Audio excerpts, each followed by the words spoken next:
A lot of questions. Thank you. Ava Farkas, our staff person, is staffing today, and we are recording the meeting as of now. Good afternoon, everybody. Welcome to our June 26th special meeting on our healthcare crisis. My name is Ann Friedman. I am the chapter chair. I want to make two announcements, one a little worrisome and one very happy.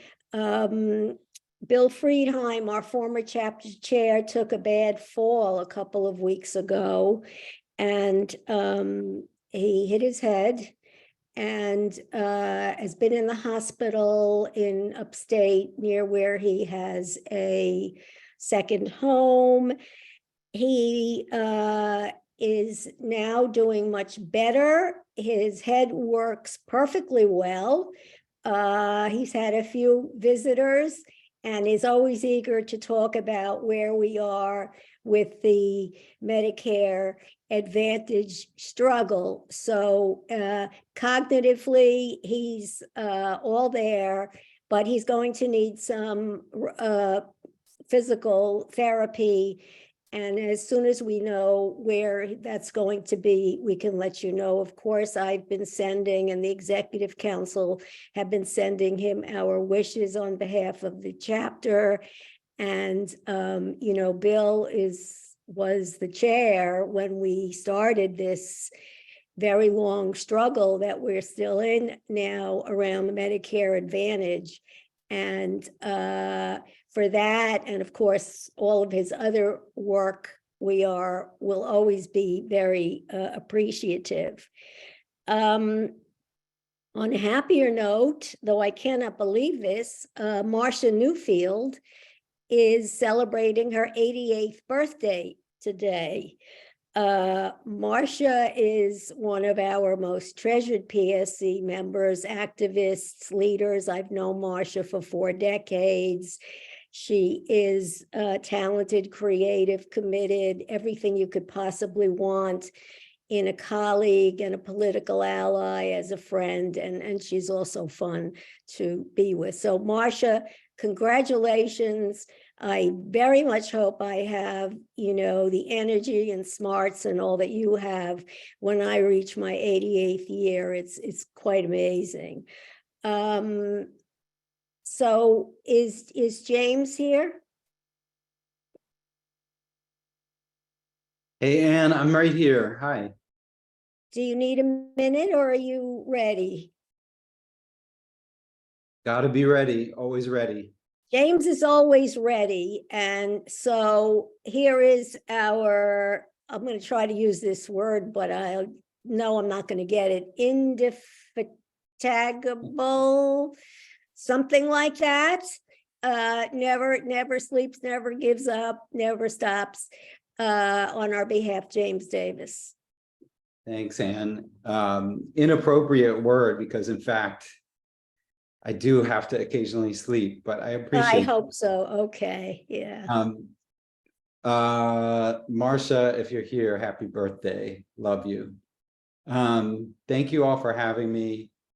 Unfortunately, I have a short window that I can spend with you guys. We're starting bargaining on the contract this week. We have two bargaining sessions with CUNY this week, and we had a little bit of a prequel this morning on one of the appendices to the contract. So we have a lot going on. So I apologize that I have to step out early, but I did want to make sure to come. I know that Dean Hubbard, the executive director, is here, and Bettina Damiani, who's our legislative director, is joining us today as well. Because we wanted to start off with a little bit of a political context to where things stand right now. And I'm going to try to be brief because I know that another important segment of this meeting is to talk about some of the practicalities and the logistics around the decisions that folks are making right now about whether whether to waive, whether to stay in, whether to go into the HIP plan or to stay in Aetna. And there's a lot at stake for so many of you and your colleagues in retirement. So I do want to make sure that you have a chance to do that. But I also know that the process that we've gone through to date has been a really fraught political process. And I just wanted to update folks on where things stand and what the PSC is doing. So let me just try to access one of my screens here so I can see my notes and I don't leave anything out. Okay, here we are. So folks, as you know, the goal of this union all along has been to try to preserve premium-free medical coverage from the city, Medicare plus a city-covered Medigap plan. And that continues to be our goal. The most recent developments, I think many of you are probably aware of, are that 9 individual public retirees joined a lawsuit with the Organization of Public Service Retirees and has sued, and that litigation is pending right now before the same judge who ruled on the previous litigation that brought a temporary halt to the process of shifting to Medicare Advantage. The current litigation, the judge has said that he is planning to rule on that by, I believe, July 10th. My understanding is that there's going to be a hearing sometime very soon after July 4th. He's going to hold a hearing on that litigation. And we'll know at that point whether there's going to be another preliminary injunction. And Dean is probably in a better position than I am to say a little bit more about the litigation piece of this. I know that several of you anyway have been tracking this closely and have come out to demonstrations and rallies and things, including, I believe, this morning at 11 o'clock, there was a rally that the Public Service Retiree Organization held. And the other piece that, again, as many of you are probably aware of, but I'll let you know if you're not, is that Councilmember Charles Barron is sponsoring a bill before the City Council that he introduced last Thursday, and the force of the bill, the legislation, would be to restore that the city must offer a Medigap plan, and and at this point, I think there are 12 council members who are supportive of or are sponsors, listed as sponsors on the bill. As you can imagine, there's a lot of discussion among the council, but to date, there's 12 sponsors on the bill. And I want to say a couple things about that bill and also about the posture that the Municipal Labor Committee has taken around it as preface to where we would like to go as the PSC. So first of all, I want to acknowledge that I think that the bill that Charles Barron is carrying has a goal that is very similar to the goal of the PSC. And in that sense, I think it makes sense for retirees and active members who are active around this issue. You know, if you want to come out to rallies and call council members to support it, certainly understand that. And political pressure around the issue is always a good thing. Having said that, we don't think that the bill is likely to get passed, at least in its current form. And Bettina can say a little bit more about the political context for the bill's introduction and its process, but we also think that in its substance, it would really need to be modified to for us to stand unequivocally behind it. So why is that? A couple of reasons. One is the way the bill is written right now. It says that the city must offer a Medigap plan, but it doesn't say who's supposed to cover it, the individual retiree or the city. And part of what we've been about all along is to say that the city needs to continue to cover the costs. The second thing, though, about the bill is that even though it is written in a way that attempts to inoculate it against litigation that it violates the Taylor law, we have a concern, and definitely this is the direction that the MLC will go if the bill were to be passed, that the unions and the MLC will say that it ties the hands of the unions to negotiate around healthcare. So whether we agree with that or not, that's a direction that things are going to go, and we think that there's a better way to accomplish the, I think, intended goal of that legislation. We have not tried to push legislation yet with the council because, frankly, they've all told us they don't want to deal with legislation before the budget is done and before the primaries are done. So we think that there's a window for moving legislation that we'd like to see, but that's going to have to be in July, right? So the last thing I would mention is some of you probably heard that Assembly Member Zabrowski has a bill in. It's not even a bill yet. It's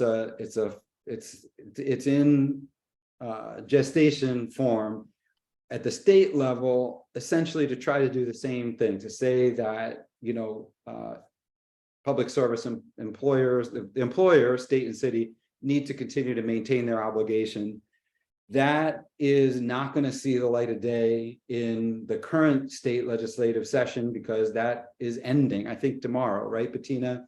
It's closing before there's even a bill number. So I just say all this. I think that we want, all the public pressure around preserving city offered and city paid Medicare at Medigap is important, but we're trying to be strategic and trying to get council members actually behind a bill that we feel will accomplish that. And then the last thing is there is a real concern that if the city comes back on the hook for covering Medigap, that the stabilization fund, which is the MLC fund that covers health care costs for both active and retirees, will be penalized and continue to drain funds out of that. And so whatever we do in relation to whether it's trying to amend the bill that Barron is carrying right now, or trying to bring a different form of legislation, I think one thing we have to be really mindful of is inoculating so that the city doesn't try to withhold funding from the MLC, whether punitively or otherwise, from the stabilization fund. And that's really what we've been trying to engineer all along, is to make the city pay, but also to not have the stabilization fund continue to be drained, because that's a fund that covers lots of welfare funds around the city. So I hope that made some sense. And I guess I want to ask if Dean and Bettina want to come in behind any of that and add or modify what I've said. Yeah, thanks, James. I think that was a really excellent and comprehensive summary of where we stand. Just on the lawsuit, just to reiterate, our understanding is that the judge intends to have a hearing on the retiree's motion for an injunction, which would in part, if the judge grants it, would force the city to reinstate city paid supplemental Medicare coverage. That hearing we anticipate will be shortly after the 4th of July, and we are hoping for a decision by the July 10th deadline for people to make the decision about whether they're going to waive New York City coverage. Debbie, I think, will be talking in more detail later on, Debbie Bell, about specifics of the waiver and what it means and other opportunities that exist to get back into traditional Medicare, beyond the July 10th deadline. Then, yeah, I actually think James did an excellent, really, summary of the political situation. I would just reiterate that, as he said, we support the objective of the Barron bill, but I've looked at it and we've had outside counsel look at it as well. And we're just concerned that the way it's worded, it doesn't actually achieve the objective of forcing the city to resume paying for Medigap coverage. I think Bettina can talk a little bit more about the timeline. It's going to be probably several weeks before the council gets to it.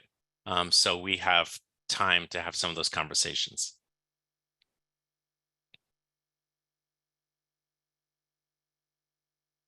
And I just maybe turn it over to Bettina to see if she has anything she wants to add. Bettina?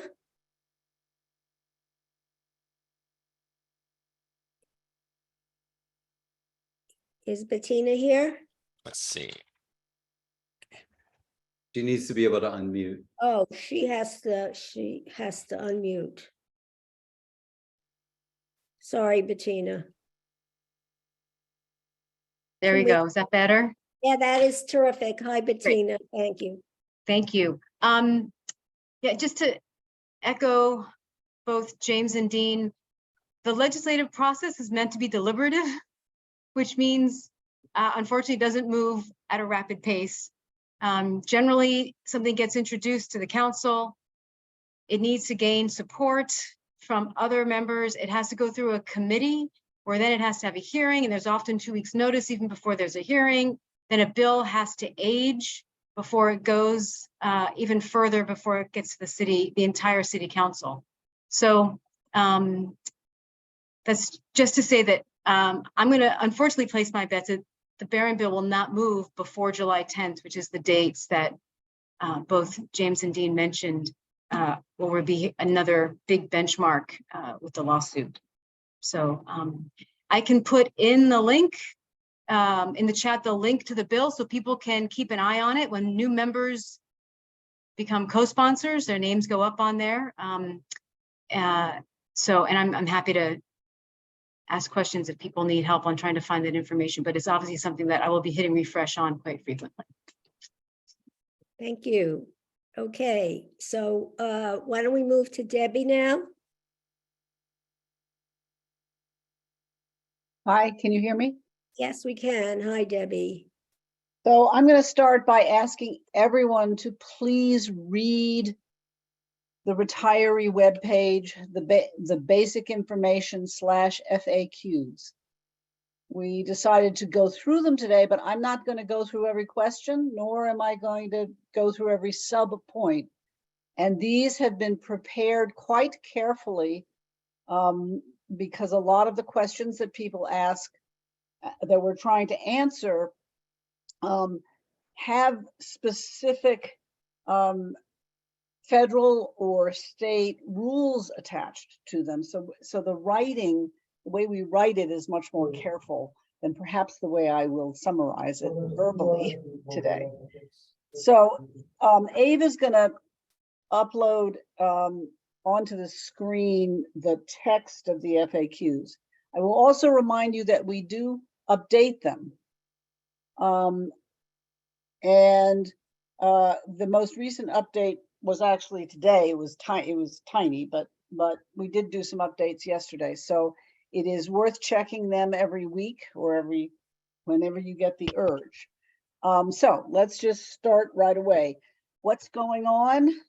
September 1, as of now, although there is a lawsuit challenging it and seeking an injunction, September 1, all Medicare eligible retirees, that's all retirees who are 65 and enrolled in Medicare, are going to be automatically enrolled in the Aetna Medicare Advantage group plan unless they are in HIPVIP in which case HIP VIP, which is a Medicare Advantage HMO, if they are in HIP VIP, they will stay there. If a retiree has previously waived coverage, that is, last year, 2 years ago, they will not be automatically enrolled. Or if a retiree at this point waives New York City coverage, they will not be enrolled. Retirees also have the option of opting out. But opting out in 2023 New York City parlance only means that you want to be switched into HIP VIP. That's all opting out means. If you have contacted Aetna and said you wanted to opt out and what you really wanted to do was waive coverage, you have to, don't scroll yet because I'm editorializing here. You have to go to the Employee Benefits website and get the special enrollment form and fill it out and check the waive coverage box. The city says they are contacting everyone who has opted out to be sure that's really what they intend to do. The HIP VIP plan only provides coverage for the New York City area and surrounding counties. So if you live anywhere else in the United States, HIP VIP will not work for you. Okay, so now I'm going to go back to referencing the FAQs. So that's what's going to happen on September 1st. That has implications on a number of levels. One, Medicare Advantage will replace senior care, and all the current retiree plans as well as senior care other than HIP VIP will no longer exist, period. Medicare eligible retirees who have dependents on New York City health coverage will, if it's a spouse who's Medicare eligible, they will be moved to the Aetna MA plan unless you take some action. If you have dependents who are not yet Medicare eligible, they will be moved primarily into the GHI plan, what's called the Comprehensive Benefit Plan, GHI Empire Blue Cross, unless they are in HIP, they will stay in HIP. Unless they are an Aetna EPO or Empire EPO. These are plans that exist primarily elsewhere in the United States, because Emblem does not have as good coverage elsewhere in the United States. But those plans will continue to exist. Everyone will continue to have Medicare Part B deductions taken from their Social Security benefit and IRMA deductions if that's what you have now. Only those who stay in Aetna Medicare Advantage or HIP VIP will have their Medicare Part B and IRMA premiums reimbursed by the City of New York.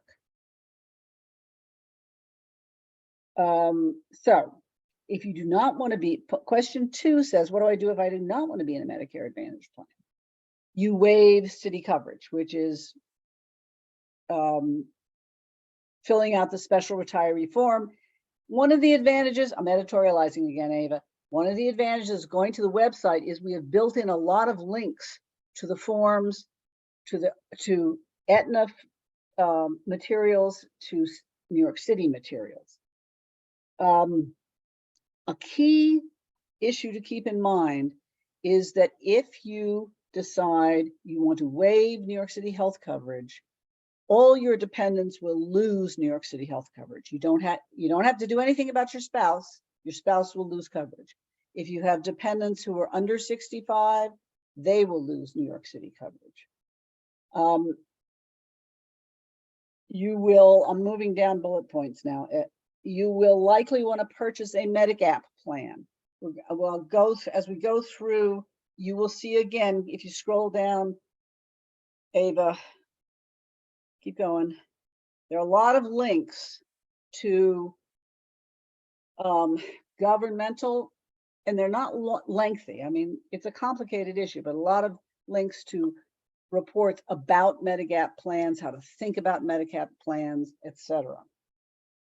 Then the final bullet under question number 2, in italics, says, while you and many of the rest of us in this chapter may be politically opposed to Medicare Advantage and the privatization of Medicare, it may work for you, at least for the time being.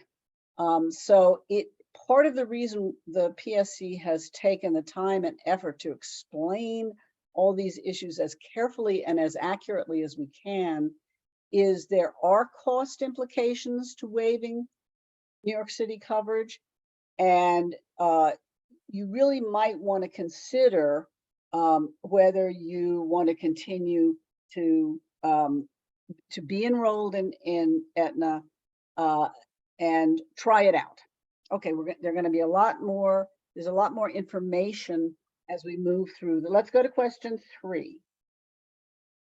A question that came up at the last meeting was, what if you, the New York City retiree, wants to enroll in the Aetna plan, but your spouse, for reasons particularly of current medical coverage, does not? I am not going to go through what's in the answer in question 3, but if you are in that situation, please go to the FAQs. There is a form that you should fill out. What you do is you drop your spouse from coverage. You continue your coverage, but you drop your spouse, and there are instructions of how to fill out this form because it's a little bit confusing. So I'm not going to go through it. But if there's to keep your spouse from being automatically enrolled, you have to fill out the form by July 10th. Okay, let's go to question 4. What if you want to transfer? I'm sorry, I'm referring to my written sheet, so excuse my lack of eye contact. If you want to switch from HIP-VIP, if you're currently in HIP-VIP and want to go into Aetna Medicare Advantage, you have to fill out the special enrollment form. That is, there's a link, that's the first link, by July 10th. So you'll be automatically enrolled in Aetna. Otherwise, if you're in HIP-VIP and you're happy in HIP-VIP, you do nothing. There's also a link to show you a comparison of the different plans. That's the second link. So now let's get to the question of why is July 10th the deadline for dropping coverage? The way these kinds of transitions work is that the Aetna MA plan has to submit to federal Medicare the list of people who will be moving into the Aetna MA plan. That takes a little time. So the way things are going to work is all these forms are into the city of New York by July 10th. They then compile a list of all the eligible retirees who have waived coverage or where spouses have been dropped from coverage, and they give it to Aetna to delete from the original list. And remember, the original list didn't include people who waived a year ago, 2 years ago. But they delete these new waivers or drops from their list that they're going to send to the federal Medicare program and say, these people are no longer in traditional Medicare. They are now in the Aetna MA group plan. That's why the date, it takes some time. Now, in theory, in practice, you can waive on August 31st, but I caution you not to do that. Why do I say that? Because Aetna will have submitted its list to Medicare, federal Medicare. You will be switched to the Aetna MA plan, and then you'll have to go through the business in September of, if you submit your waiver on August 31st, of getting yourself back into traditional Medicare, which may be a headache you don't really want to go through. So that's why, if you're gonna waive, you should waive, and just do it by July 10th. there is the question, what if I don't want to do it until July 9th? I want to wait till the last minute to see what happens with the lawsuit. I know that I've talked to a number of retirees who have anxiety about waiting that long. And we are dealing with the city of New York and their ability to process material that comes in. I would say, you know, maybe you don't wait till July 9th. Maybe you wait as long as you're comfortable. The way you can submit your waivers, you can do it by mail, in which case you better do it a good 10 days ahead of time. But if you're doing it using their LEAP file, I'm now speaking personally, but honestly, I am concerned that if 10,000 people submit waivers on July 9th, it may be tough to get everybody processed in time. There's a part of me that says, oh, that would be an interesting protest action. But realistically, this is your healthcare we're talking about. You may want to submit your waiver electronically a few days before July 10th. If you have the question, what if I've submitted my waiver already and the judge decides to delay implementation of Aetna MA? I don't have a firm, I can't speak for the judge. I do know that the attorneys in the case have been reminded that, you know, at least 1,000 people so far have waived coverage. There will probably be more. And in part of their arguments to the judge about issuing an injunction about the implementation, he should be mindful of that fact and make sure people are protected if they have submitted waivers. But I can't answer, but I don't know what he's going to do, so I don't know exactly how that will be handled. Moving on to question 6. Are opt-out forms that were submitted prior to 2023 still applicable? And the answer is no.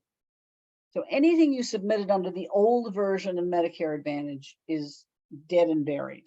This is all, you got to submit the new kinds of paperwork. Question 7 has to do with continuity of care.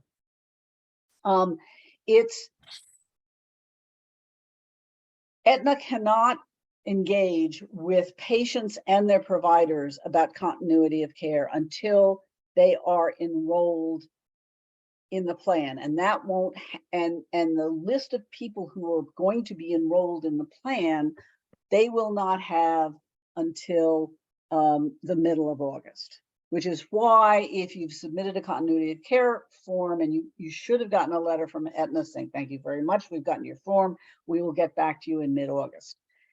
In the meantime, they have advised us, and this is spelled out more clearly in the FAQs in the response to question number 7.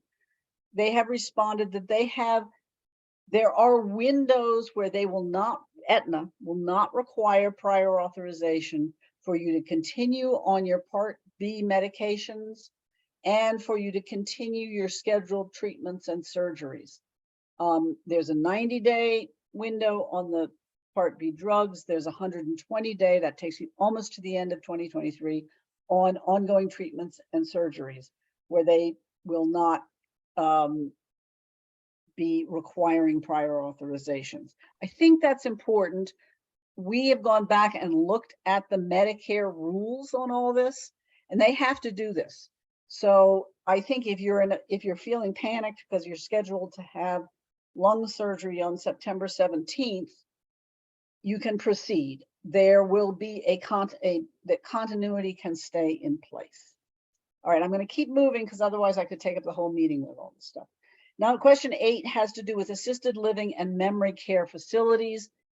Aetna is responsible only for your medical expenses, not your living expenses.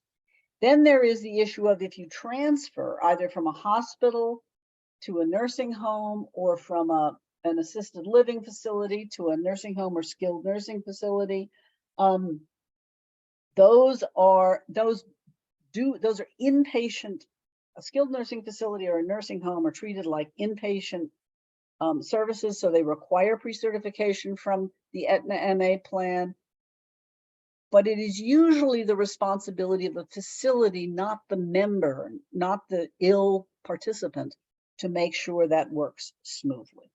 In addition, with hospice, it's important to note that hospice is, whether you're in Medicare Advantage or not, hospice is covered under traditional Medicare. Hospice providers are very aware of this. They know how the system works, and they work it, at least in my personal experience, they work it very well and very effectively. Now, if you're in hospice because your doctor has said you have 60 days to live because of your lung cancer, and then you fall and break your leg, that is a medical service that will be covered by Aetna, because that's a different, that's not related to why you're in hospice. And again, the hospice managers know how to manage, making sure that is covered. Okay. I'm going to skip down to question 12. At an earlier meeting, if the question came up, if my doctor doesn't accept Medicare, can I submit the bill to Aetna? If your doctor doesn't accept Medicare, period, Medicare won't pay anything, traditional Medicare won't pay anything for it, and Aetna won't pay anything for it. I just want that to be clear. Then question 13 has to do with what if my doctor does accept Medicare, but is not part of the Aetna network? Again, the answer has many bullet points under it. This is a knotty issue, and I know that members are still concerned that their providers, they don't know if their providers are covered or not. If you have not gone to the Aetna website to put in your provider's name, I encourage you to do so. A lot of hospital affiliated providers appear to me, in my noodling around, to be covered, because most hospitals are in the Aetna network at this point. They tell us that Stony Brook has signed a contract to be in the network along with their affiliated providers, as has Sloan Kettering with their affiliated providers. Hospital for Special Surgery has, as a hospital, has agreed to be in the network. About 40% of their providers have agreed to. The balance, it turns out about a third of their providers don't accept Medicare, period. And the difference, which is about, I think 35% or some of them, Aetna claims to be in negotiations with. But if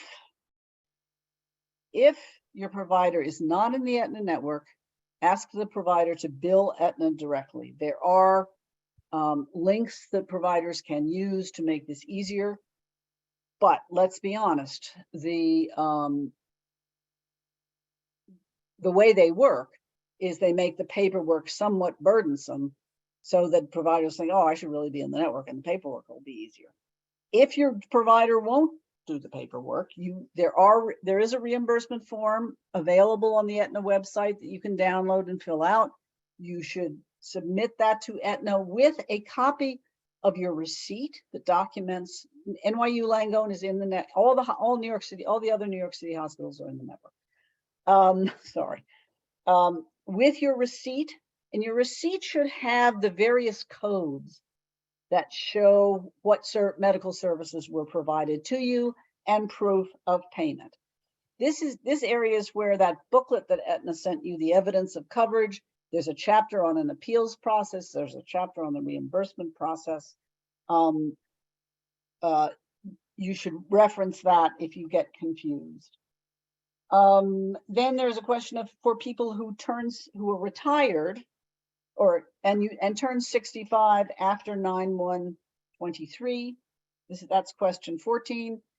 You have to apply for Medicare. If you're going to turn 65 in September, you are already on the list to be enrolled in Aetna, unless you take some action to either go into HIP-VIP or you waive coverage. After September, the way things work is, if you're retired, you sign up for you should get a notice from CUNY or the city reminding you to sign up for Medicare Part A and Part B. And Medicare takes effect the first of the month that your birthday is in, and you will automatically be enrolled in the Aetna MA plan unless you take action either to go into HIP-VIP or to waive New York City coverage.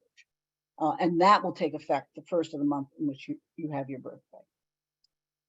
If you are 65 or older and are not retired, but retire after, this is question 15, retire after August 31st, and there is a cohort of people always from CUNY who retire at the end of August. Your college HR department should give you the necessary paperwork, which would include, these are your only retirement health choices, Aetna MA, HIP-VIP, or waive coverage. I will say that just today we got a report that the Hunter HR department was not giving accurate information to an employee who's scheduled to retire in August. Everyone will continue to get welfare fund benefits. You fill out a form to enroll in the welfare fund as a retiree, because those benefits shift somewhat when you're retired. You go into a different drug plan, but everyone, whether you waive or not, will get drug benefits. I'm going to keep moving. Question 17.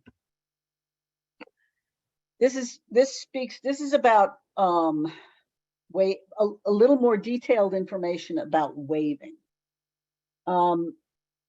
You always remain enrolled in traditional Medicare, or you always have a right. Let me say that differently. You always have your right to Medicare doesn't go away. You are in Medicare. You are paying Part B. You are paying IRMA. If you waive coverage, if the lawsuit is not successful, you will remain enrolled in traditional Medicare if you do it by July 10th. You won't be moved. You'll be in traditional Medicare. That will pay 80% plus 80% of your outpatient expenses after you've met the deductible, which is $236 this year, I think. It pays all inpatient expenses once there is a deductible. Once you pay the deductible, which is, I can't remember, but that's fairly modest as well. What senior care covers, and what you may want to replace by buying a Medigap plan, is senior care now covers the 20% of outpatient costs and the inpatient deductible. So again, in the answers in the bullet points under question 17, there are references to various articles about Medigap plans. Just want to reinforce a couple of things about waiving New York City coverage. New York City will no longer reimburse Medicare Part B and IRMA. Your dependents will lose coverage if they have New York City health benefits coverage. If you are currently eligible for PSC CUNY Welfare Fund benefits, you will continue to be eligible for New York City Welfare Fund benefits. Again, there are a number of articles that I encourage you to read and review and think, including some sort of comparisons to what's a Medigap plan that is similar to what we have now. And thanks to Bonnie Nelson for doing that research. 2 points that have come up in prior meetings. Retirees have said to us, I need a certificate of continuous coverage. Actually, you don't. The written material you're looking at for Medigap plans may say that you do, but the fact that you're enrolled in Medicare is your continuous coverage. You don't need a separate certificate. That applies to people who are newly coming on to Medicare, where a Medigap plan may want to see, did you have coverage before you started Medicare? If you're already on Medicare, doesn't apply. In addition, we have asked Emblem, who's the insurance company for senior care, to send out letters confirming that senior care has ended if retirees need that to buy a Medigap plan. That letter is unlikely. I think it won't. Originally, they said they'd send it after September 1st. I think they're going to send it earlier, but they're not going to send it until they know whether the September 1st deadline has been moved or not.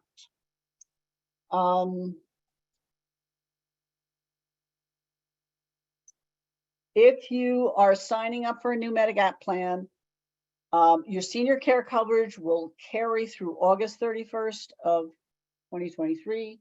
If you're signing up for a new Medigap plan, and now I'm on question 19, the effective date should be September 1st, 2023.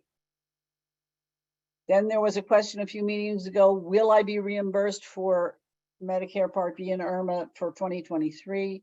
Yes, that's question 20. Yes, the city will reimburse you for 8 months of payments. There's a question about, now I want to go to transitioning, which is basically question 23. You can disenroll from Medicare Advantage at any time during the year. Issue, and then your default will be to go back to traditional Medicare. Issue for you may be that it may be tricky or limited or impossible, or you may have to wait to get Medigap supplementary coverage depending on the state you live in. This is why you should read these reports on how Medigap plans work. If you have never been in a Medicare Advantage plan before, Aetna MA is the first plan you have ever been in. There is a trial, a 12-month trial period, whereby, and this is a federal rule, whereby you can try it out, and if by August 31st, 2024, or perhaps a few weeks earlier, you are not satisfied and you want to go back to traditional Medicare and buy a Medigap plan, the insurance companies that sell those plans cannot reject you because of a pre-existing condition or anything like that. That's important to keep in mind. The other thing is that a lot of the current retiree plans, other than senior care, are actually Medicare Advantage plans. There's a footnote that gives you the list of all the plans that are there. So the question 23 asks, what if I try Aetna MA for a few months? Can I go back? And the answer is yes. You notify Aetna, and then you go out and find yourself a Medigap plan if you want to. And the rules for Medigap plans, question 24 addresses the issue of if you want to do that switch after the 12-month trial period. Your right to Medicare coverage is permanent, and Aetna MA will continue to cover you until traditional Medicare coverage is effective. It's sometimes you have to wait to the first of the next month or the following month.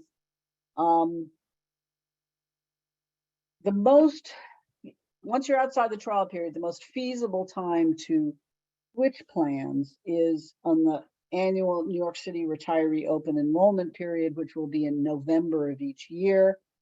New York City will also honor the federal period for disenrolling from Medicare Advantage, which is January 1 to March 31st. But in fact, you can disenroll at any time during the year. The question is, the question has to do with the Medigap plan that you may want to get. What if I waive, question 25 is, what if I waive New York City coverage now and later want to re-enroll in New York City coverage? You may do so. It appears to me that you can probably flip back and forth every year during the open enrollment periods. So the most likely times to do that are, as I said, the November open enrollment period. There is a slightly longer federal open enrollment period, which New York City will honor. There is also a once in a lifetime right to change plans. And if you've never in the middle of a year changed outside the normal open enrollment period, change plans, you can exercise that. If there's an emergency, if a provider you must use doesn't take Aetna but does take Medicare and you must go back to traditional Medicare, that's in that situation you contact the New York City Employee Benefits Plan and they will, or our welfare fund, and they will work with you to help address it. Also, if there's a qualifying event, you can change plans. If you're under your spouse's coverage and need to move back to city coverage because the spouse dies, or if you or some other thing like that, that you can change coverage at that time. Can I 26? How frequently can I move back and forth? Generally speaking, once a year. It would be a little wacky to work that way, but you could do it. 27 asks, can I change coverage every year? Yes, subject to caveats about Medigap plan coverage. If I die, the New York City retiree, die, and my covered spouse wishes to stay on the Aetna MA plan, what should he or she do? The spouse can be covered for up to 36 months by paying $15 a month, billed by Aetna. Why $15 a month? Because that's what New York City is paying Aetna for coverage now. The spouse should also contact the PSC CUNY Welfare Fund to determine the cost and arrange to pay COBRA to continue welfare fund benefits. So that's a very brief and probably too wordy version of the FAQs. I really encourage you to read them and to check them at least once a week to see if there have been updates, because we try to, as we learn new information or things happen, we do update them. Thank you. Thank you so much, Debbie. This is a living document and it changes based on your concerns and questions. Debbie goes through the chat after every meeting. The work that's gone into this document is incredible. Debbie works with Barbara Caress as well. Bonnie has contributed, Dean, Barbara Bowen, many people have contributed to this document, and it is a public document on the public PSC website, and any retiree, New York City retiree, can access it and use it. And we know for a fact that, you know, people from other unions have done so, and we are really glad to be able to provide that service. So we are going to go to I'm sorry, quick on the welfare fund. Donna and Michael, I'm sorry, are just going to remind us about the welfare fund and where we stand, and then we'll move to questions. Donna? Okay, there we go. Hi. Hello, everybody. It's always very nice for us to be able to join these meetings. I have to say that Debbie Bell and everybody involved did a fantastic job, but a lot of that belongs to Debbie and Bonnie. There were so many, I can't even tell you how many hours went into nailing everything down. It's so well done. Knowing all of the intricacies behind it that I do, it's really just so well written so that all of you could understand how it is. The welfare fund's prescription drug, dental, vision, and hearing will continue as long as you are an eligible retiree, CUNY retiree. You will continue to get these benefits, even if you waive meaning you decide not to take any of the city offered coverage. You will still continue to be eligible for the welfare fund benefits. You do not have to do anything. If you are currently under our prescription drug plan, enrolled in the hearing, enrolled in the vision plan, you do not have to take any steps.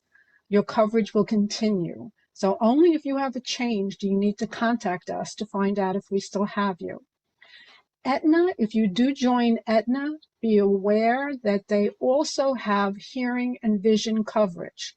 While not as robust as the welfare fund's coverage, you can still use it.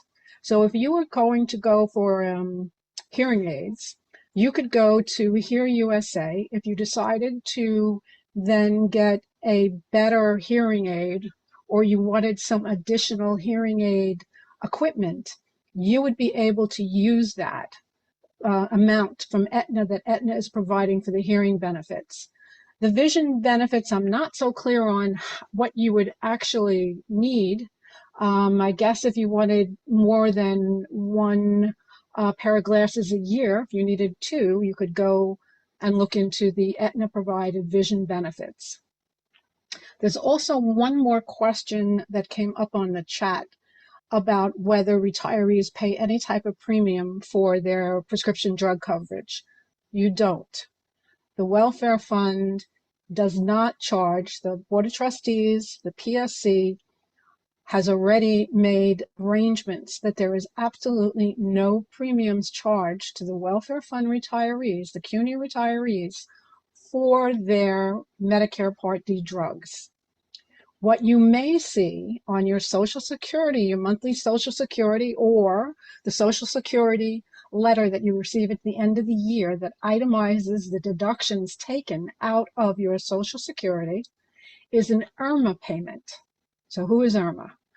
IRMA is a federal tax adjusted fee for members that have over $97,000 income, or couples that have over $194,000 income for the year, and they have a graduated tax adjustment that they will charge and deduct from your Social Security payment every month. But you are not paying the premium for the welfare fund. That is all completely premium free. I'm going to ask Mike Foley to jump in for a minute. I know that he's probably the one many of you have called, and see if he has anything that he may have been handling more times and would like to address also. So thank you. Thanks, Mike? Donna. Thank you to everyone on the call. Debbie, you've been doing some really great work in keeping people informed. And that's what's most difficult throughout this whole process, is trying to gather the information that everyone needs to make the decision that works for their life. I don't need to really add anything. I just want to, as a word of caution, if you happen to be speaking to an Aetna representative, and they ask you if you need the Aetna drug rider plan, you can say no. So in other words, not all city retirees get their drug plan through a welfare fund, for instance, and they actually may need that Aetna drug rider. You, as CUNY retirees, do not. So if a Aetna representative happens to ask you, you can confidently say no, because you get your drug plan through the welfare fund. The same goes if you do ultimately waive and you're talking to Medigap providers. Medigap plans may ask you, would you like to purchase our drug plan? You can confidently tell them no, you get your drug plan through the welfare fund. So just as a word of caution, as you go through this process, let's reemphasize one more time, all of your welfare fund benefits, your drug, your dental, your hearing, your vision, are all protected, they're all safe, and you don't need any additional layer of coverage as well. And as Donna mentioned, all of your insurance-based plans, such as your catastrophic major medical plan, your long-term care plan, those are all safe. Just continue to keep paying those premiums, either deducted from your paycheck or from your pension. Please make sure you continue those premiums, because those are very valuable plans and they're hard to get these days, but they are safe and sound. That's pretty much it, aside from what Debbie has gone over. Please go to the union website and read through those Q&As. They're outstanding. Most of the questions that folks have are answered there, but we are always happy to help as well. One more thing I wanted to mention is that we are looking to send out a letter to the the Travia retirees. Someone also put in the questions about they were retiring August 27th. If you're currently on Travia and you're retiring towards the end of August, you should have already filled out your retirement paperwork. That retirement paperwork would have or should have shown your selection. If you had selected at that point in time the senior care option, you should have gotten some type of package already from Aetna asking, from OLR telling you about the new program and asking, if you're going to waive or you're going to go into HIP-VIP. So for those of you who may be on Travia, we will be reaching out to you. If you like, you can send us an email at communications@psccunyWF.org. And Mike, if you could put that in the chat, we will get back in touch with you, but we're following up on that to try to capture anybody who might have fallen through the cracks.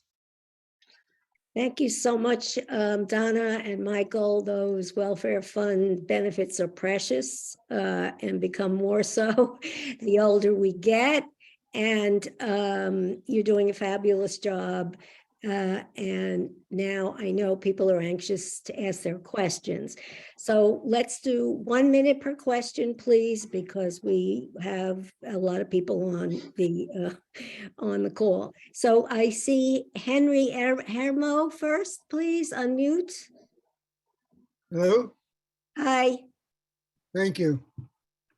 Question concerns my search for Medigap coverage, and I do not live in a guaranteed issue state. So I'm told that I can get that right of guaranteed issue if my coverage, my current Medigap coverage is lost rather than switched. Am I reading that correctly? That we're losing senior care, and that represents a loss rather than a switch in coverage to Aetna? Yes, you are reading that correctly. That is a loss of coverage. And that is why at some point Emblem is going to send letters saying you've lost coverage. In the meantime, I would encourage you to use the letter from Renee Campion, March 10th, where it says senior care will end. I'm in the process of an application with United Healthcare, and they said they would take that letter. Excellent. That's good. They should, because they know this. I'm sure they're getting applications from a lot of city. I just wanted to make sure that this was a loss and not a switch. It is a loss, yes. Thank you. Great, thanks. Barbara Backer. Unmute, please. Can you hear me now? Hi, Barbara. Hi. 2 questions. One quickly, which has been answered 1,000 times, I'm sure, but I have waived my health care benefits. It's my understanding that I have to do nothing else. That's it. I won't get into any of the Aetna things, right? That is correct. You do not have to communicate with Aetna about the fact that you have waived. No. But you do. Yeah, I'm sorry. But you do. I mean, I'm just saying where you say you don't have to do anything else. You do have to explore whether you want a Medigap. Yeah, I know that. Okay. My other question is, what is happening with those of us in TIA CREP? I mean, I haven't heard anything about that. Are we lost or thrown away, or what's happened? I mean, the bottom line answer is nothing has happened, but there is in the FAQs, question number 22, what happens to the money? I'm not going to read it out loud, but please go to the FAQs. Remember that your TIAA annuitized $10,000 is your pension from the perspective of the city of New York. Your pension is what entitles you to health care.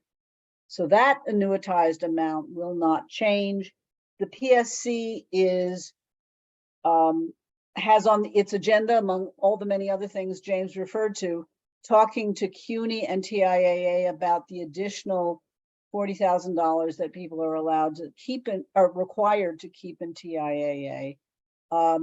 That was rooted in the historic possibility that you might opt for retiree health care that had a premium that you would have to pay for the next 30 years. But remember that the contract on that is between CUNY and TIAA. We are affected by it, but it's not a contract that PSC is a signatory to. So PSC will be exploring that as we go on. So who can we ask about that? Someone in labor relations or TIA CREP, or who can we follow up on? I would follow up with Dean Hubbard. You as an individual will not get a response from CUNY or TIAA, or if you do, it'll be more confusing. Having tried this myself, more confusing than you ever wanted to hear. The union is very aware of retirees' concerns about this. So I know that the union is exploring ways to follow up with CUNY in the first instance and TIAA in the second instance. And I am confident that the union will keep the retirees chapter informed as they make progress in these discussions. So we should sit tight on that one. Yes, yes. And Bonnie has put a long comment in the chat, and she said this before, and we know that TIAA is an issue for many people. So thanks, Barbara. Jim Cohen. Hi, Jim. You need to, yes, okay. Okay, there we go. Hi. My question concerns prior authorization.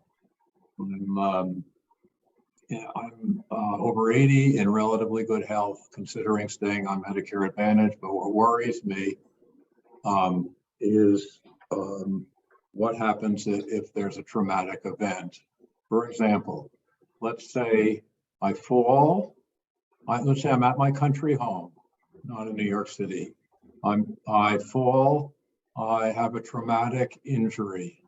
I'm taken to a local hospital.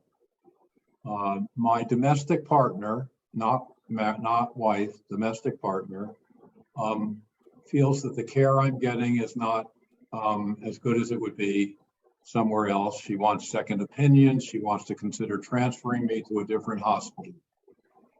Does she have to get prior authorizations? How do you know when? How does she know when she needs prior authorizations?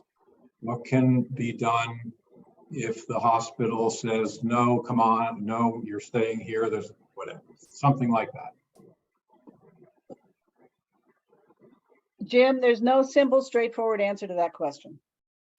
Everybody, I would say everybody, even under senior care and the existing retiree coverages, faces those issues. It's probably worth knowing if the hospitals near your country house are in the Aetna network, what providers are in the Aetna network. It is there's prior for emergency treatment.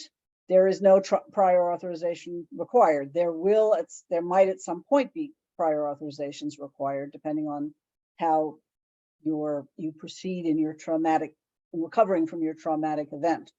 I would urge everyone to get to know the social workers in their hospitals. Social workers are supposed to know, and usually do, how these systems work, and usually are pretty good at navigating. That's just personal suggestion.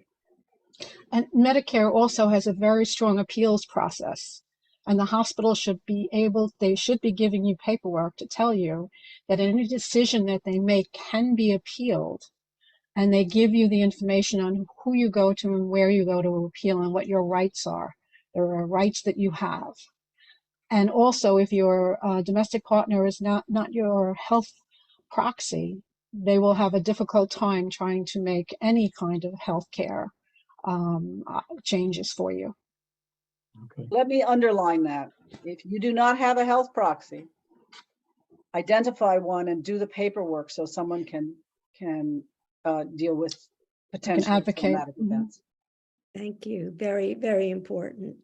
Michael Engber. Hi. I was struck by the fact that I should have received an acknowledgement. I submitted continuity of care documents, both from me and my wife. I mailed one on May 8th. I mailed the other on May 11th from the post office because I don't trust mailboxes. I have not received any acknowledgement from Aetna of those documents. I don't know what to say. I'm happily not Aetna. I think Did I submit them again? You could. I don't think there's any harm in flooding them with paper about it. They claim that they're responding to everything.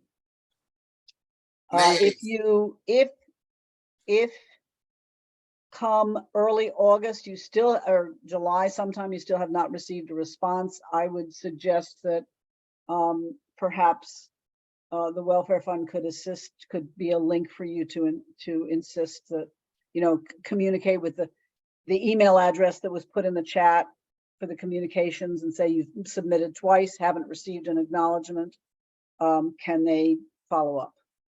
What's the experience? There are other people on this call. What's the experience of others who may have submitted the continuity of care? Could I ask one question? Did you enroll already in the Aetna Medicare Advantage plan? Are you enrolled? Of course not. Well, this goes to what Debbie had said in her explanation, that they cannot do anything because you are not under their coverage yet. So until you enroll, they can't provide you any information about the continuity of care. That's the caveat.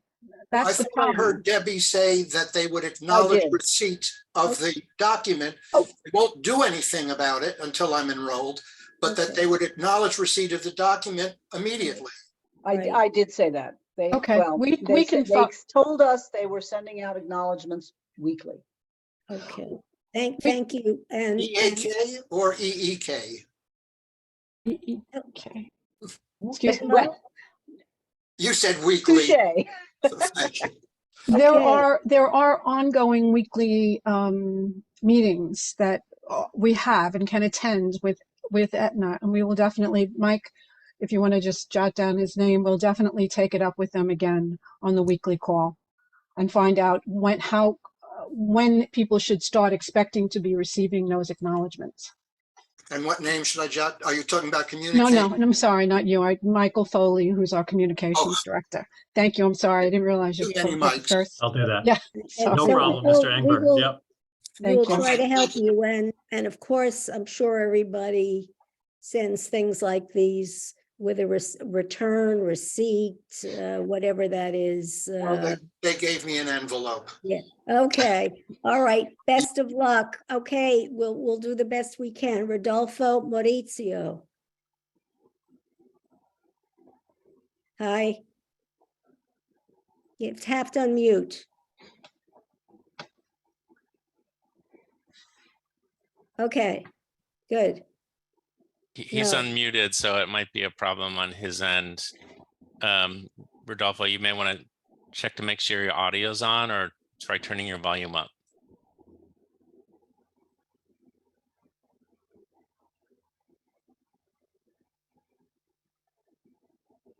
Okay, I'm going to come back to you, Rodolfo, or put your question in the chat if it doesn't work out. Let's go to Rudian Lenang. I hope I'm pronouncing your name correctly. Rudian, unmute. You have to unmute. Okay, good. Yeah, just have a question. I think Debbie talked about this, but I didn't really get it. That if I opted out like a year or two ago, that old plan, so that just forget about that, right? Right. It wasn't a waive, it was an opt out for the old Yeah. plan. Okay, fine. Okay. I get it. Okay. Great. Simple answer, simple question. No, okay, Doris Hart. Unmute, hi, Okay, Doris. am I unmuted? Yes, you are. Okay, great. I am waiving my rights. My question is, can I pay for United Healthcare on my own without I'm a member of TIAA. Can I forget about TIAA and pay directly to United Healthcare? Yes, I can. yes. That's, Bravo. and United Healthcare, I think will tell you they want you to do that. Fantastic. Thank you. Great. William Laziza. Hi, can you hear me? Yes, we do. So I have an interesting situation where I get injectables from Dupixent My Way, which is not through the CUNY Welfare Fund, and it's not through the city, and it's not through Medicare, but they need the Medicare information. They take all my health care information. So should I actually file some kind of something about the injectable to let them know that this is happening? Or I called my people and they said, oh no, everything is the same with us as long as the PSC CUNY welfare doesn't change, but I'm not actually covered through the welfare with the injectables. So I don't know, I'm kind of confused. No, you don't need to do anything. Okay. The injectable maybe, I know that there are some grants that sometimes even SilverScript or whoever is your PBM at the time can help to enroll people who meet certain income criteria. That may be very well what they're doing, but nothing has changed. Your coverage has not changed at all, so you don't need to do anything. And you should, as long as you can call, I would think that they get in touch with you on a monthly basis to let you know that your injection is coming. Is that correct?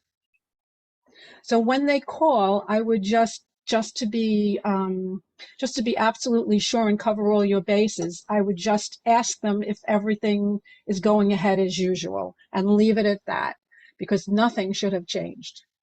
Well, yeah, they're gonna want to know new insurance card information and stuff like that. Then you give them the same SilverScript insurance card that you've been giving them. Continue to do exactly what you've been doing. Okay. So I don't, like, I'm kind of worried that maybe with this change, they'll kick me out of that program and then I don't think so. I don't think so. That hasn't been my experience with any of the members.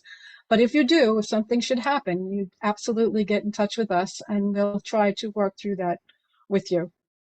Thank you. Rodolfo, are you able to forget? Okay, we're gonna Oh, move. yeah. He It's in the put his chat. message in the chat.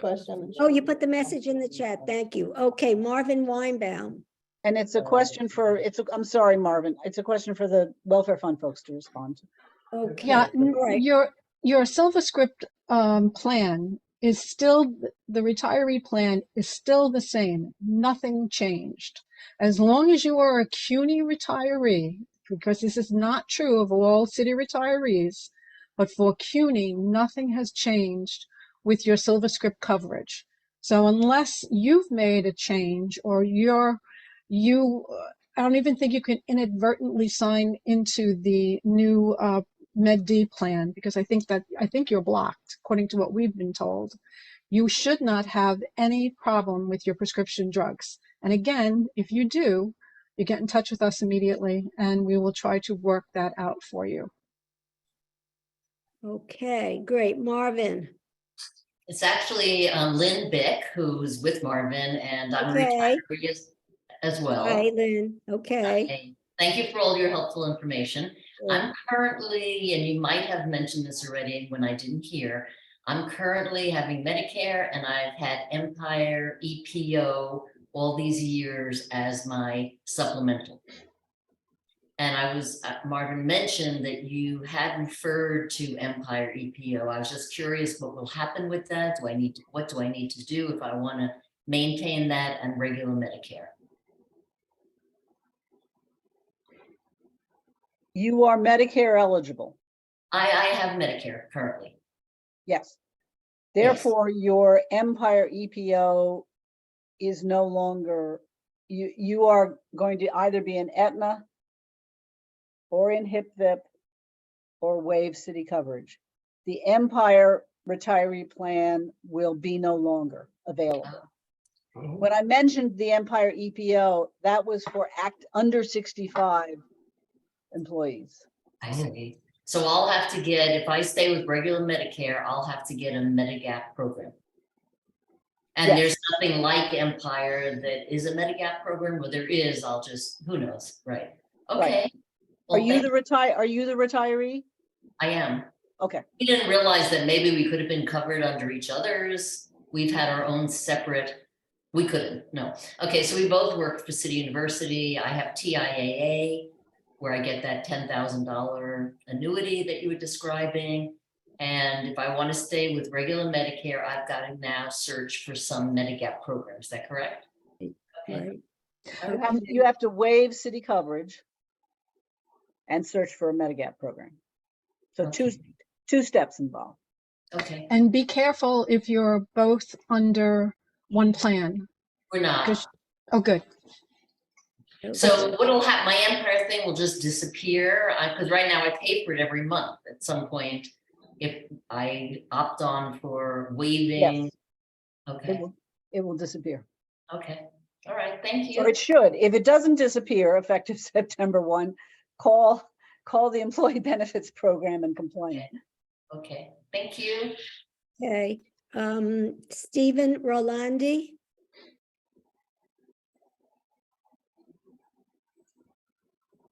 Okay, fire away. My husband is the retiree. We're going to opt out of Aetna. We want to stay with the Medicare traditional, the way we have. We You're gonna understand. waive. I'm sorry to interrupt. Waive, I'm sorry, waive. Waive. My husband will waive it and I'm under his dependent, so I understood that. The secondary one, we're looking at our own Medigap plan, not an issue. My only question is currently, we still have under the city Empire, which pays 20%, like if you have ambulatory surgery, like a biopsy, colonoscopy, after Medicare pays the 80. Is that under that Medigap I should be asking them for as well? Yes. Okay, that's all So I need. your Empire supplemental plan will disappear Right. September 1st. Okay. And that will be under the Medigap plan. Yes. Correct. Right. Thank you so much. All right, thanks. Great. Joyce Morganroth.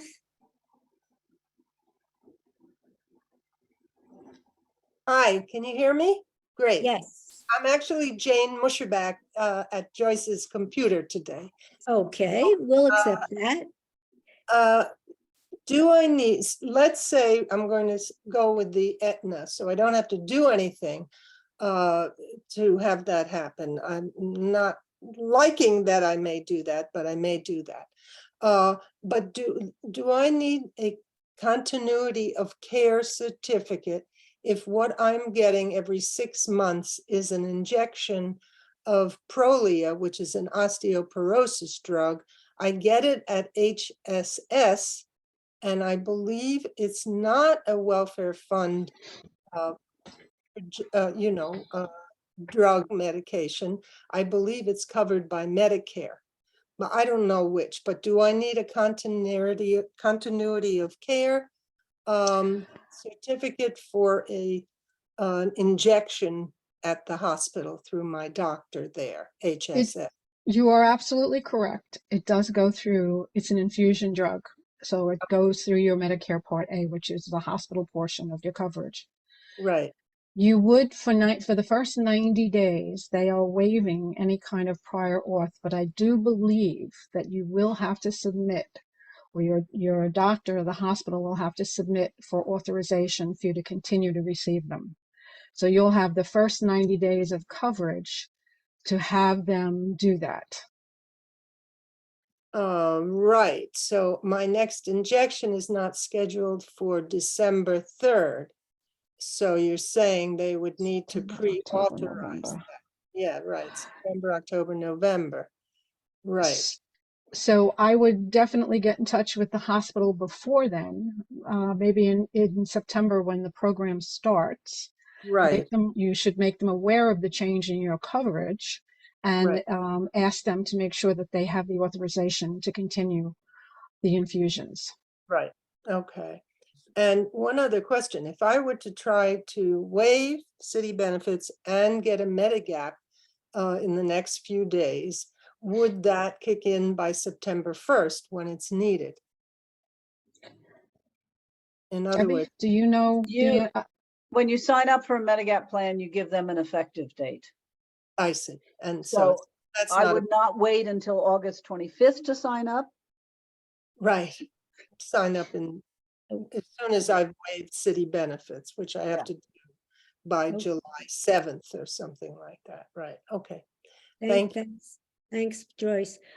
Emil Chi? Okay. Hi, Emil. Okay, thank you. If I accept the Aetna plan and I go to a participating surgeon and he recommends something like a surgery, an elective surgery, which costs $300,000. I'm talking from experience. Will Aetna require prior authorization for that? Yes. He will have to get pre-authorized because under traditional Medicare. They will require a pre-authorization for a surgery that costs $2,000. Wow, okay. And what about If for it's an, if it's an inpatient surgery. So most of the prior authorizations that they have agreed to not implement are lab work, technology stuff that's largely outpatient providers. You need you should check the material that's on the OLR website where there's a document from Aetna about prior authorizations, but a main one is if you have an inpatient stay, if you're going to be an inpatient, you need prior authorization. what about something like a PET scan, which costs $12,000, but outpatient? I believe, I don't have the list in front of me. I Yeah, believe okay. PET scans, they eliminated, but remember that as with traditional Medicare, there can be retrospective reviews where they say, why did this cost $12,000 when, Okay. remember, it's the Medicare rate. So if Medicare doesn't pay $12,000. Of course, I know that. Yeah, I know that. Okay. Yeah, I know that NYU Langone charges $12,000 for PET scan. That's why I know. And one more question. What about for continuing psychotherapy? Will that require prior authorization? I don't know the answer to that. I saw that in the chat, and I don't know the answer to that. There should be a list in the Aetna materials. There should be some listing. I don't know how long. I think there's some coverage, but I don't know how long. Okay, thank you. I'll research that on my own. Thank you very much. Okay, great. Ralph De La Cava? Yes, can you hear me now? That's Ralph. Good, thank you. Listen, all of you are really wonderful in keeping us abreast of these things. We have a very simple question. My wife will ask it. All right, I'm the dependent.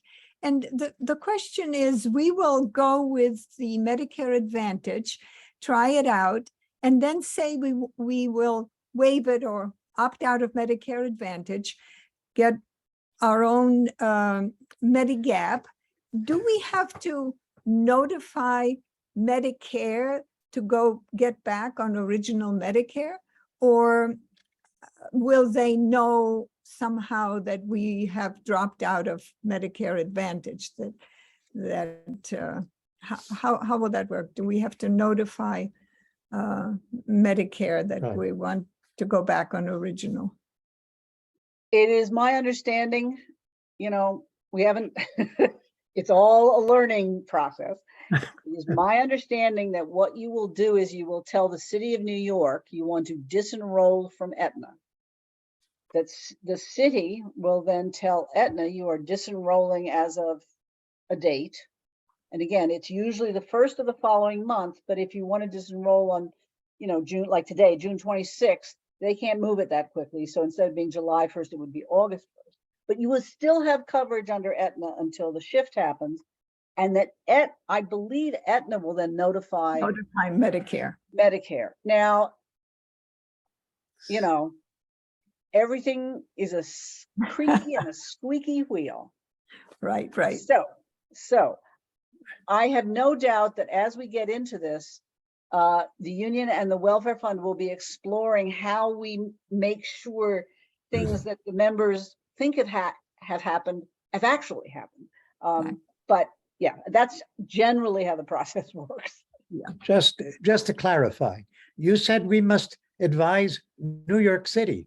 Who? Yes. Where? The What? Office of Labor Relations, the Employee Benefits Program. Okay. Their website, there's a link to the general website in the FAQs. Office of Labor Relations and the Employee Benefits Program, which is Employee situated benefits. inside the Office of Labor Relations. Well, that's great. Thank you so much. Thank you, Ralph. Oh, you're welcome. Doris Weisberg. Unmute, please.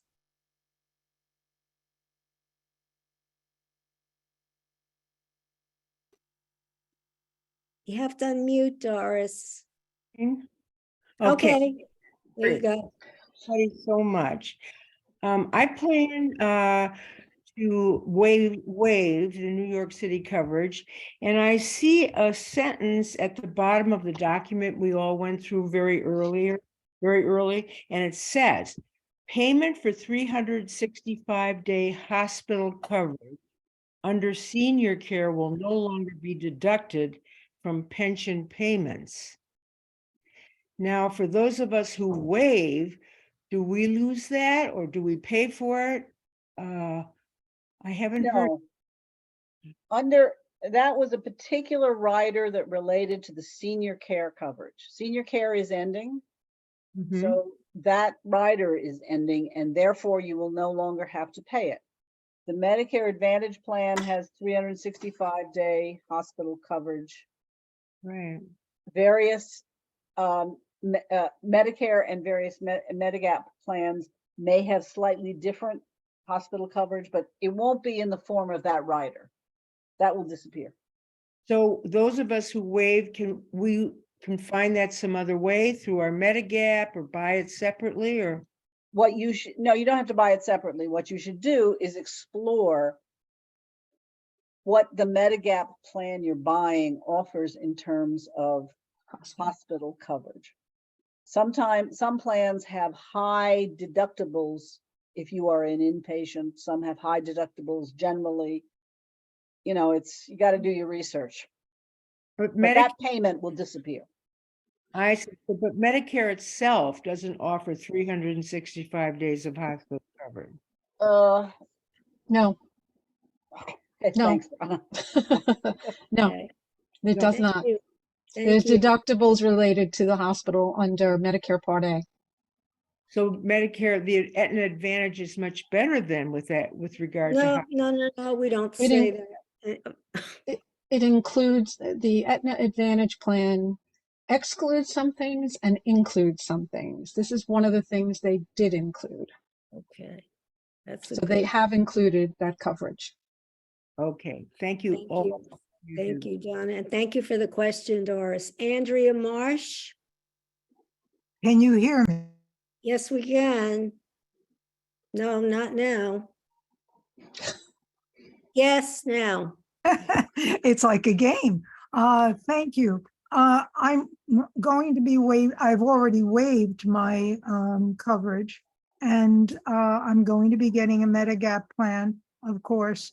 I have catastrophic, and Dick Foley, please, you mentioned that thank God, those of us who have catastrophic will continue to have it, which is a lifesaver.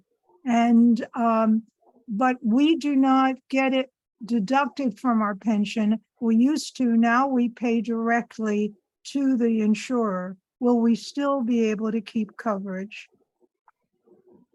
Yes, you can Yes. still Go ahead, Don. you can still keep the coverage, but you have to be sure that you pay those. I don't know how often. I'm not sure. Mike, you It's may know. twice a Can you year, twice and a we year? have it auto deducted from our account. Then that will continue. Woo!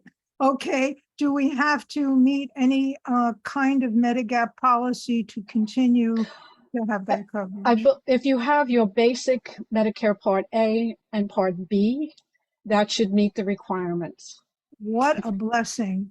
Okay, and then should we, as we may very well find after we have sent in the email of waiving or electronic waiving, if we find ourselves suddenly in Aetna against our desire or in HIPFIP against our desire, who do we contact and what do we do?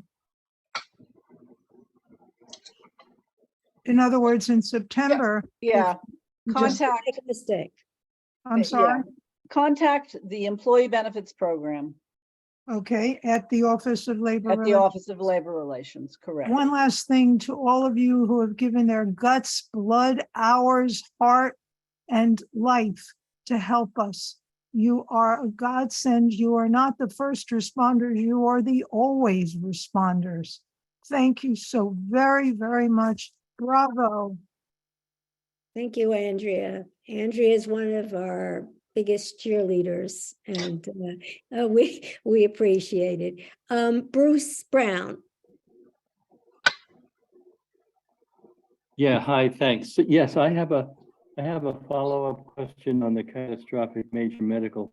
So whether we waive or not, our senior care will end and coverage under Emblem Health will end. And I'm wondering what happens after that period of time. Will we still have access to our records online from Emblem Health? I have been found that really useful, the opportunity to get my EOBs from Emblem Health, but I'm enrolled in it now. And when I'm no longer enrolled, then I may need to have access to that documentation or other insurance coverage. Will I still have access to it? You know. I don't know the answer to that. Debbie, do you? No, that's something we'll have to follow up on.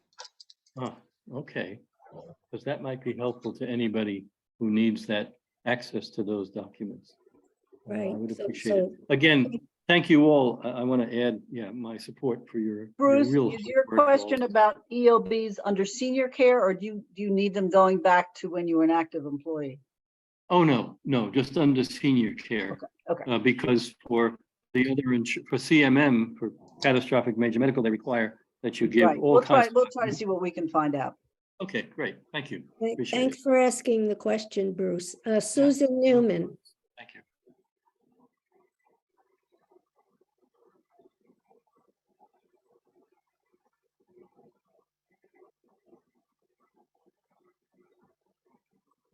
We go. Okay. Okay. I'm going to be waiving, and I looked at the page I'm about to either fax or mail to them, and it says mail to New York City Health Benefits Program. It doesn't mention New York City Office of Labor Relations. I think I'm going to put the first one before the second because I don't want it to get lost. I have a panic that I won't be covered. Is that what I should do? I think you don't have to. What's the address on Cortlandt If Street? there's a fax form of just a number, that's why I was thinking it says 212-306-7373. So I That's want to the- be sure it's going to get lost somewhere, Okay, Well, Now- try to print out the fax machine acknowledgement of sending. right, that's what I'll do. Now, I am so grateful for all the work you've done. And I have one question that has been pestering me, and that is, as I see it, Aetna is going to get a hunk of money for each of the retirees. And that money then is theirs to dispense. What if I were in on it and I didn't dispense much? What happens to that money? Welcome to private insurance. Yes, That's what I welcome- thought. That's why. I'm Welcome to dodging it. private Thank you. insurance. Yep, Aetna is a money-making operation. Thank you, people. Wonderful. I Thank love you, Susan. Audrey Cohen. Hi, Audrey. Unmute. Thank you very much, all of you as well. So I understand that the prescription drug coverage will continue under the welfare fund if you waive. But I have several cards that say PICA that come from Express Scripts. What am I supposed to do with those cards? Is that still good or not good or what? No, if you're retired, PICA is no longer effective. Those are only for full-time actives under 65. Actually, I'm sorry, full-time actives, doesn't matter how old they are. But the PICA is not for retirees. Okay, so that's good. And I just wanted to say that in order to be under the catastrophic plan with Mercer, you have to keep up your membership in PSC and with NISUT. That's a requirement, NISUT. Oh, do you have a NISA plan or do you have the legacy Wallers? I think it started out as 10 million. I think it's 2 million now. Do you have the legacy plan or do you have one of the nice ones that came into being in the last 10 years, I think it is? Do you know which one you have?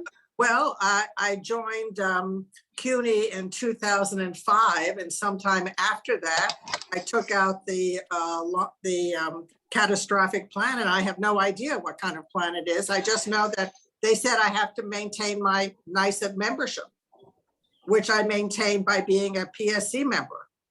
And you have to be a PSC member. That's, Well, the catastrophic has changed and it's actually portable, meaning you can actually take it with you. And if you're paying directly, twice a year, if you're paying you will have that regardless.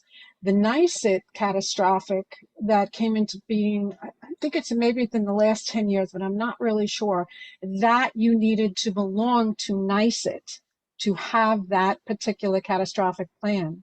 The legacy plan didn't have that requirement. So that plan, as long as you keep paying your premiums, you can still get coverage. Because I believe when they instituted that plan, they even let you add in like spouse and family. They had a very different enrollment opportunities at that point in time, which they've narrowed since then. But if you happen to have been in from the beginning, from 2005, then those requirements are still in place for you. So anybody who is in the legacy catastrophic plan doesn't have to be a NICET member. And as long as they continue to pay their premiums, their catastrophic plan is still in effect, will still be in effective. So just by way of explanation, just by the legacy plan shut down 2 decades ago. I mean, Right. You don't nobody have can get that. into it anymore. Right. There was a question in the chat.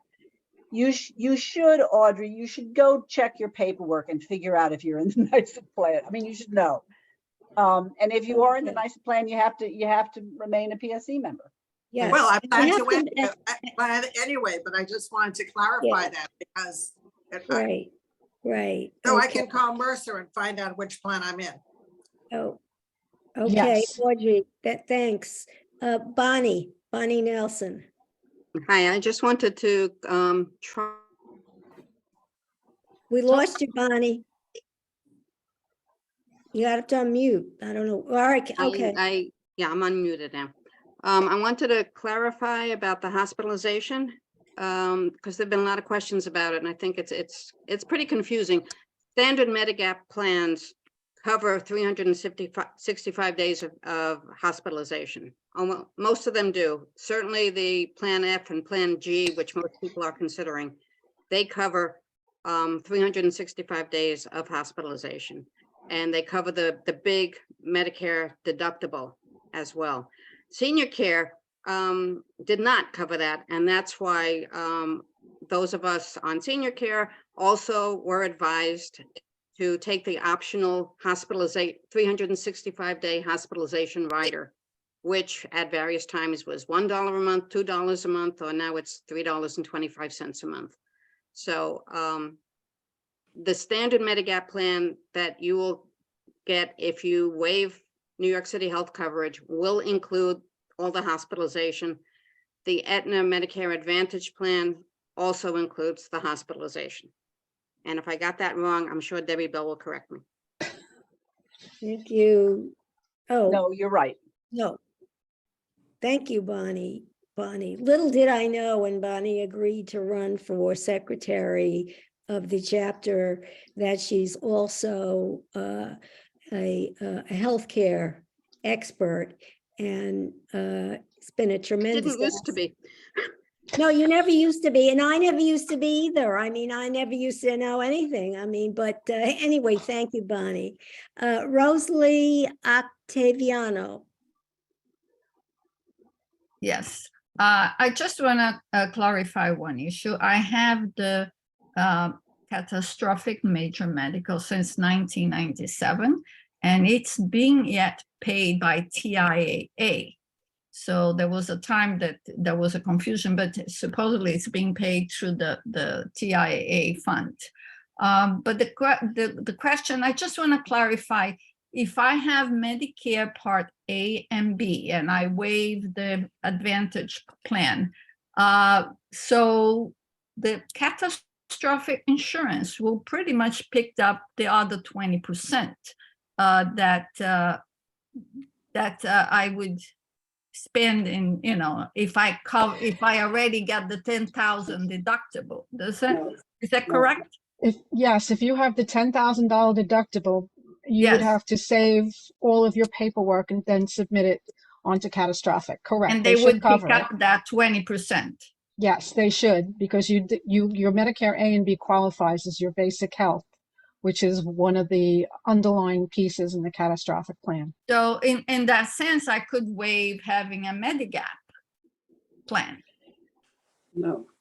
Well, let me try to put it in perspective, which is if you have 5 doctor appointments a year and you have some lab tests and a couple of scans, and that's all you have in a year, and you're never in an inpatient, Medicare is paying 80% of the Medicare rate. And then if you have no Medigap plan, you're paying 20%.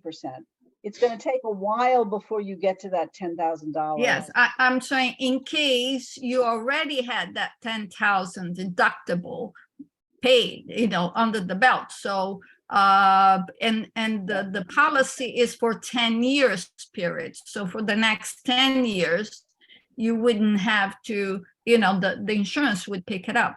Now, if I didn't have the 10,000, yes, I understand that. The other thing is you just have, well, it's up to you. It's keeping track. You have to keep track of all of your expenses and make sure that you submit them, and then make sure that you got paid. It's a little cumbersome, but it may well be worth it, but it's just a little cumbersome in keeping on top of the claims, but it's definitely. It would save the Medigap, for. For a Okay, period. Yes. all right, thank you. Thank you. Marilyn Rothschild.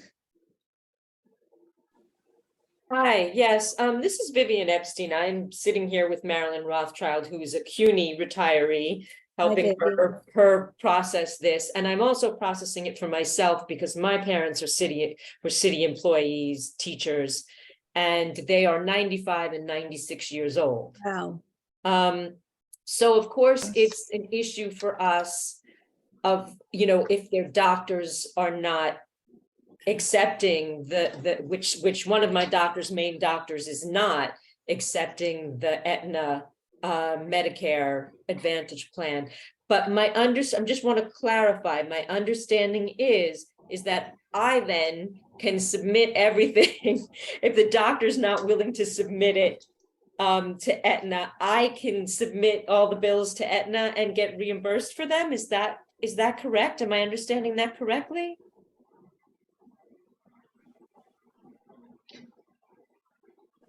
I'm sorry. As long as the doctor accepts Medicare. She does. Then Yes,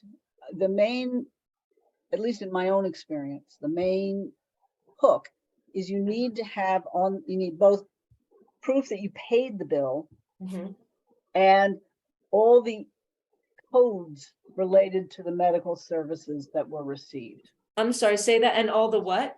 All the codes. The codes, a proof of payment and codes, right? Okay. Yes, and because, All right, well, thank you very much. I mean, I know this is a little macabre, but my mother said, couldn't they just have waited till I died to do this? Oh, your mother is, she should. What a live pain forever. for her. Yeah, and for them. Yeah, but thank you so much for all your help. It's been so informative, really amazing. And of course, they are really lucky to have you. Taking care their of them. daughter. Okay, I'm gonna, I see Martin Zuckerberg, Richard Hanley, then Sandy Joel Sif. And then there are a couple people in the chat who are trying to raise their hands. And then I think we're going to close. And as usual, if you don't get to ask your question on the Zoom, put it in the chat. So next is Martin Zuckerman, sorry. If I waive and we should win our case, will I be able to get back into the Medicare plan? So the lawyers for the retirees have asked the judge to, if the judge grants the injunction and says the city has to restore city paid Medigap, to hold all the waivers null and void. And it's up to the judge whether he does that or not. So there is a possibility that I would lose out then. Yes, there is a possibility. The retirees' attorneys have assured us that they are well aware of it, and that's part of the remedy that they're seeking. Although I would point out, just for your peace of mind, that there is a retiree open enrollment period in November. So you could, if the judge, let's say the judge decides to throw the whole plan out altogether, you could come back to the city in November and say, I want to re-enroll in city coverage. That's good. Thank you very much. Okay, thank you, Martin. Richard Hanley? Hi. Hi. First, I'd like to echo what others have said and thank you for all of the work that you've been doing. Second, this isn't really a personal question. It's something that I just haven't understood. What is the rationale for eliminating the Medicaid reimbursement and the IRMA payments? What is the rationale for those who waive out of Aetna to be deprived of those? Is it just coercion on the city's part, or do they have some kind of fig leaf to cover what they are doing? Thank you. Yeah, that's how they're intending to save money.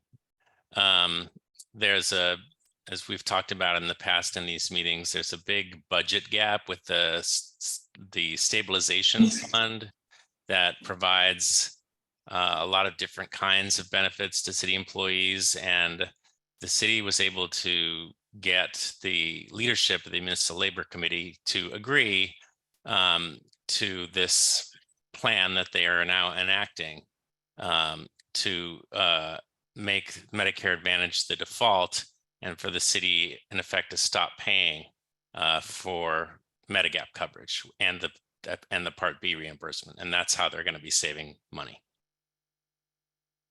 So there isn't much except the fig leaf. Yeah, no, they come up with, great sounding arguments, but I think that's the bottom line about what's happening. Okay, thank you, because it's been a mystery to me. Thanks. Thank you, but it's a good question. There's no rush. Okay, Sandy Joel Sif.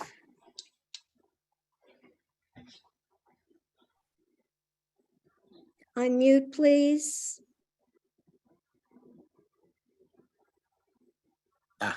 Okay, good. Thank you very much for the amount of time and effort that the whole organization has been for us and helping us and giving us a better understanding of what we have in front of us.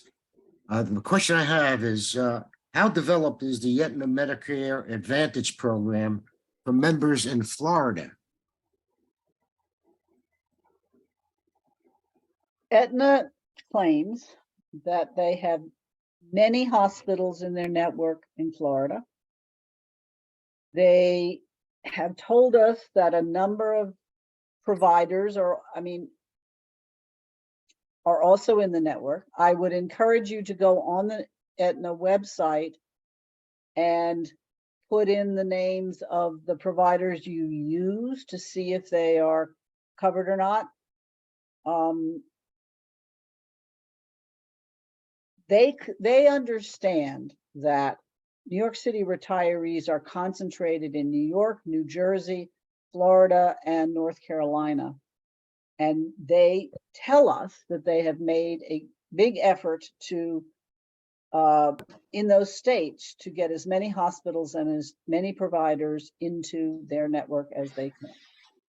I can't verify that one way or another. So I think this is a case where you have to take your list of doctors and hospitals that you use and go on the website. I noticed in the chat, a couple of retirees said they'd actually called Aetna and given them verbally the list and had them check to see if they were covered or not. I don't know if that would work for Florida providers, but worth a try if you don't want to go on the website. Thanks for your advice. I appreciate it. All right, Jackie, you're the last question, please. Just want to, Unmute. how do I save the chat? Oh, well, You click the three dots at the bottom of where the chat is, all the way at the bottom of the screen. Uh-huh. If you well, click we those save three the dots, it'll chat, say Jackie. more. We will save the chat. I'll have the chat. Bonnie will have the chat, and Okay, you just get it from you. if you want to, I mean, you'll find that it winds up to be pages and pages and pages, but we You save all of that. save it, and Debbie combs through it, and Janet Beckman, I see your hand, please. And, sorry, do you want to call on the people who couldn't figure out how to raise their hands? That was Well, I don't Francis see who and they Palmer. are anymore. I wrote down their names. I can. unmute Okay, them. Francis and Palmer Tome. Janet, hold on. Francis and Palmer Tome. I see them now. Yes, thank you. For some reason, I can't raise my hand. My computer's going crazy. But Okay. anyway, I have a very quick question.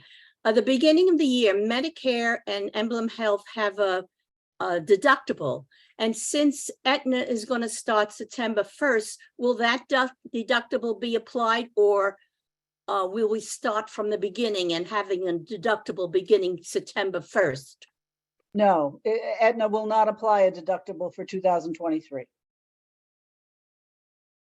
So it will start January 1st, For 2024? yes, for 2024, it'll start in January. Thank you. Is Thank there you for some? all your work? Is there somebody else? Otherwise, I'm gonna Yeah, call. there was Penny Layton. Well, is Penny Layton? I'm unmuting them. Yes, can you hear me? Yes, Penny, and I see Okay, you so too. finally, I can't believe it because I couldn't I couldn't raise my hand. Okay. So my question is this, I'm the spouse of a retiree. I get Medicare and I'm on his welfare, fund plan, whatever it's called. I don't know if my Medicare is my Medicare or it's attached to my husband's Medicare. I can't figure it out. How would I find that out? You need to call Social Security. Your Medicare goes along with your Social Security, and whether you're on your spouse's or you're on your own. So you will have to call you'll have to call Social Security. They would be able to tell me if I'm on my own. Okay. Absolutely. Thank you. And if I decide to opt to waive and my husband doesn't, then I would he would have to drop me as a dependent if I'm a dependent, right? That's correct. Thank you so much. I got my question answered. Great. Thank you. Dean, are you still there? Dean had a hard stop at 3. I wanted to thank him publicly, and also I hope that you hear echoed throughout a lot of his answers that we are in touch with other organizations. We are very much in touch with the lawyers who are brought and are bringing the lawsuit. We are keeping up with everything. And on the legal side, Dean has been very, very important. He himself is an attorney, but he works as RED.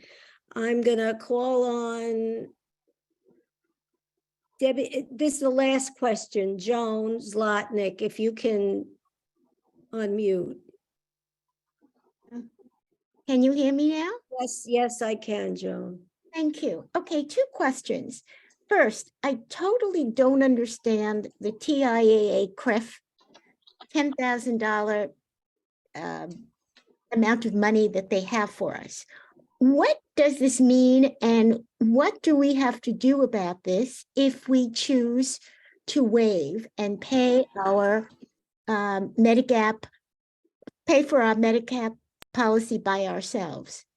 Do you think that, Bonnie, if Joan puts her email, gives it to you, that at some point you can help her out with the TIAA thing offline? Joel, I'm sorry, Joel Malonzi, I'm sorry, but we're gonna have to close. Please put your question in the chat. what's to say, well, we don't have another meeting scheduled until our regular opening meeting in September. It happens to be September 11th. It's a regular chapter meeting.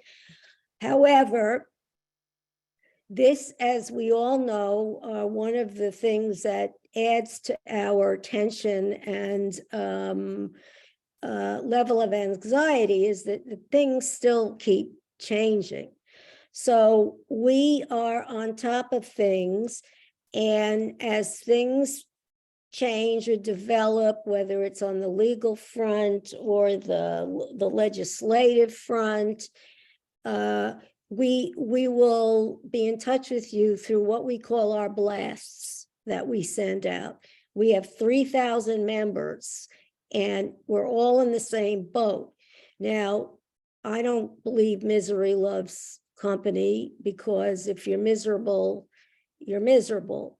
But in this situation is a miserable situation, and we are trying to do the best we possibly can, every single one of us and our dependents, if we have dependents on our insurance plans, to navigate this change, which we do not want, we did not ask for, and has a lot of unknowns and uncharted territory. But your participation, your questions enable us to update the FAQs. There's a load of stuff online. Continue to write to us, but please try, if you can, not to ask the same questions that we've answered and that are answered in the chat. I understand the older we get and the more anxious we are, the harder it is to take in all the details. It's pretty overwhelming, but we are in this together. Your chapter leadership is behind you. Your union of 30,000 and its leadership is behind us. And we will get through this, and we'll see you soon. And I thank everybody for coming out today and for your thanks to us. Okay, so I call the meeting adjourned. Thank you, Michael. Thank you, Donna. Thank you, Debbie. Thank you, Bonnie. Thank you, James. Thank you, everybody.